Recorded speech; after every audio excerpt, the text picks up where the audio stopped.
मुझे खुशी होगी किसी दिन मेरे घर में भतीजा आएगा। ऐसी भड़काऊ बात इसलिए। खेसारी लाल यादव का एक कॉल रिकॉर्डिंग काफी तेजी से वायरल चल रहा है दोस्तों। आप लोग को बता दें कि खेसारी लाल यादव पवन सिंह के बारे में अच्छे बात बोलते हुए दिखे थे दोस्तों। आप लोग को बता दें कि खेसारी लाल यादव अपना गलती से स्वीकार किए और पवन सिंह से माफी भी मांगे दोस्तों। आप लोग को बता दें कि खेसारी लाल यादव बोले थे कि तुम्हारे घर में कभी सोहर नहीं गवाएगा। इसी बात का जवाब देने के लिए पवन सिंह अपनी पत्नी को घर लाए हैं दोस्तों। आप लोग को बता दें कि पवन सिंह अपने पत्नी के साथ मिल चुके हैं, अब वो दोनों शांति से रहेंगे दोस्तों।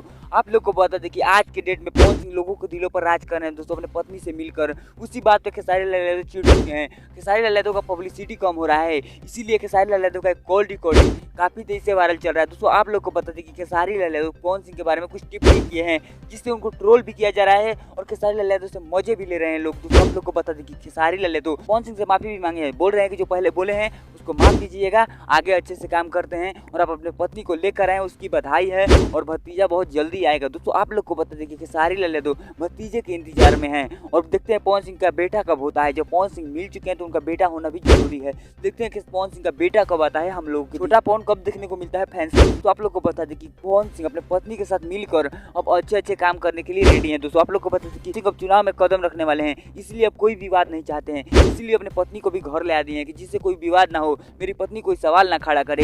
इसी बात से पवन सिंह डर गए थे और चुनाव हारना नहीं चाहते हैं दोस्तों। आप लोग को बताते कि आप लोग को तो पता ही होना चाहिए कि चुनाव में कितना खर्चा होता है। पवन सिंह करोड़ों में खर्चा करेंगे तो कुछ न कुछ सोच के तो चलना पड़ेगा ना उनको दोस्तों। आप लोग को बताते कि इसीलिए सारे बातों से सतर्क होकर पवन सिंह अपने पत्नी को घर लाए हैं और अच्छे से चुनाव लड़ने की तैयारी कर रहे हैं दोस्तों। मिलते हैं दोस्तों नए वीडियो में किसी नए टॉपिक के साथ, तब तक के लिए बाय।